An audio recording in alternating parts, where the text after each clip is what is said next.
নমস্কার বন্ধুরা, আপনাদের সকলকে পামলা লাইফস্টাইল চ্যানেলে অনেক স্বাগত জানাই। আজ এসছি একটি মিষ্টি রেসিপি নিয়ে। এটা কিন্তু বাড়িতে থাকা দুটো উপকরণ দিয়েই কিন্তু করে ফেলা যায়, তেমন আর কিছুই কিন্তু লাগবে না। এই যে দেখুন, প্রথমেই কিন্তু কড়াটা গরম করে ঘি দিয়ে দিয়েছিলাম। ঘি দেওয়ার পরেই কিন্তু আমি ছোটো কাপের মাপ করেই কিন্তু আমি সুজিটা নিয়েছি।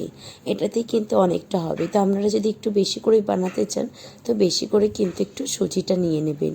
সুজির মাপটা কিন্তু একটি নির্দিষ্ট জায়গাতে নেবেন, যাতে মাপটা কিন্তু পরবর্তীকালে আর চিনি নেবার সময় বুঝতে পারেন আপনারা, তাহলে কিন্তু খুব সুবিধা হবে।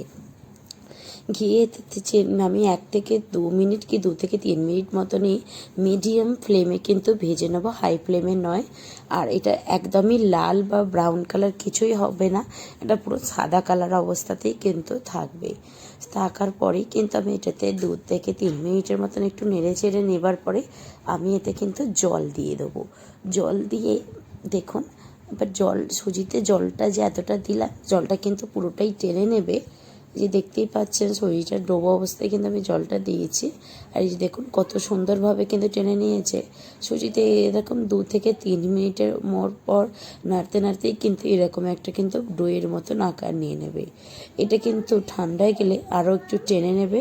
আর আমি আর একটুখানি যাতে কড়াতে না লাগে সেই পর্যায় পর্যন্ত আমি নাড়াচাড়া করে তারপর কিন্তু তুলে নেবে। যে দেখুন কি সুন্দর একটা পুরো ডোয়ের মতন এদিক থেকে ওই দিকে চলে যাচ্ছে, মানে একটা কি সুন্দর একটা মাখা হয়ে গেছে, দেখেই বুঝতে পারছে।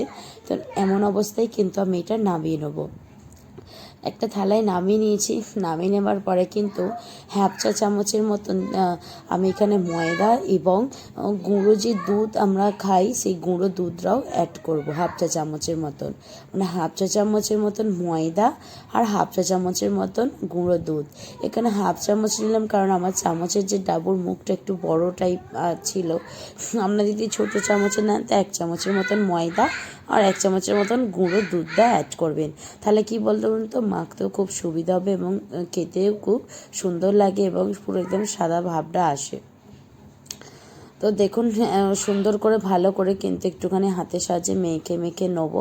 মেখে নিয়ে একটা মসৃণ মতন কিন্তু একটা ডো মতন তৈরি হয়ে যাবে, যেমন আটার ডো হয় সেই রকম কিন্তু একটা আটার ডো তৈরি হয়ে যাবে। এই যে দেখুন আমার হাতে কিন্তু একটুকু লাগছে না, আমি যেহেতু ঘি দিয়েছিলাম। আর সুন্দরভাবে কিন্তু আমার মাখাটাও যেহেতু হয়েছে, তার জন্য কিন্তু একদম হাতে লাগছে না, পুরো পারফেক্টভাবে কিন্তু ডোটা আমার মাখা হয়ে গেছে।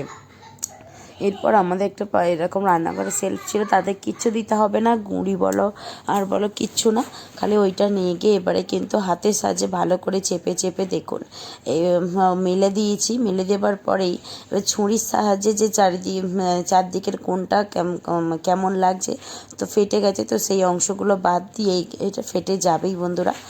আর সেই অংশগুলো ছুরি দিয়ে ভালো করে বাদ দিয়ে আমি চৌকো আকারের মতন সুজিটাকে কিন্তু ভালো করে কেটে নেবো ছুরির সাহায্যে।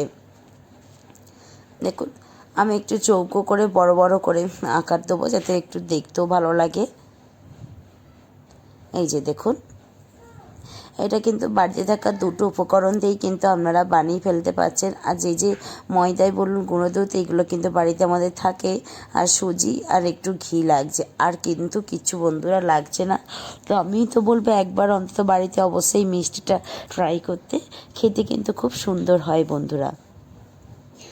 এই যে দেখুন আপনাদের পিস কাটা হয়ে গেছে, আমি তুলে দেখাচ্ছি। তো আপনারা চাইলে যদি একটু এবড়ো খেবড়ো লাগে তো হাতের সাহায্যে এই যে এইভাবে দেখুন আঙুলের সাহায্যে মাথা থেকে মানে চারিদিকে কিন্তু এইভাবে একটুখানি থেস করে নেবেন। জিনিসটা কিন্তু দেখতেও কিন্তু খুব সুন্দর লাগছে। দেখুন আমার হাতেও কিন্তু একটুকু লাগছে না, এবং পরপর এই সবগুলো কিন্তু আমি একটা থালাতে নিয়ে নেবো। সাইডে যে আমি কোনগুলো কেটে রেখেছি, চাইলে কিন্তু ওইগুলো দিয়েও আবার এরকমভাবে একটু পিসটা করে নিতে পারেন, তাতে কিন্তু একটুকু নষ্ট হবার কোনো চান্সই থাকবে না।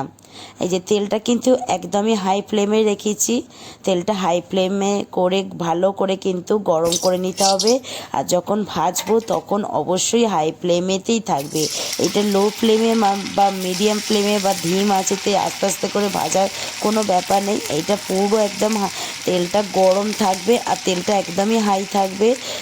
তো সেই অবস্থাতেই কিন্তু আপনাদেরকে এগুলো ভেজে নিতে হবে। 1 মিনিট হোল্ড করবেন, কারণ এটা সুজির জিনিস, দেয়া মাত্রই উল্টাতে যাবেন না। আবারও বলছি, দেয়া মাত্রই কিন্তু উল্টাতে যাবেন না, কারণ এটা তো সুজির জিনিসটা নরম আছে। তো একটু একদিকে কালারটা ছেড়ে দিলেই তখন কিন্তু উল্টে দেবেন। এই যে দেখুন আমার একদিকে কালার ছেড়ে দিয়েছে, আমি বুঝতে পারছি। 2 মিনিট অপেক্ষা করার পরেই দেখুন আমি কি সুন্দর করে উল্টে দিলাম আর কি সুন্দর উল্টেও গেল, একটুকু কিন্তু ভাঙলো না।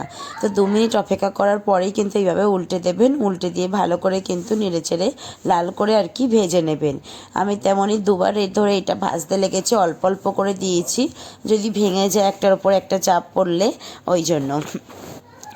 আর এই যে দেখুন বেশি সময় লাগবে না, 2-3 মিনিট করে সময় লাগবে, তারপরে কিন্তু ভাজা হয়ে যাবে। তারপরে চিনির রসটা করার জন্য আমি তো একদিকে দেখলেনি, ওই কাপেরই মাপ করে আমি কিন্তু চিনি নিয়ে নিয়েছিলাম আর জলটা নিয়ে নিয়েছিলাম তার হাফ কাপ। আবারও বলছি, সুজি যেই কাপ মাপ করে আমি নিয়েছিলাম সেই কাপেরই 1 কাপ নিয়েছিলাম চিনি, কিন্তু তার জলটা নিয়েছিলাম হাফ কাপ, কারণ জলটা একটু কম নিতে হবে, তবে সুজির রসটা একটু ঘন হবে।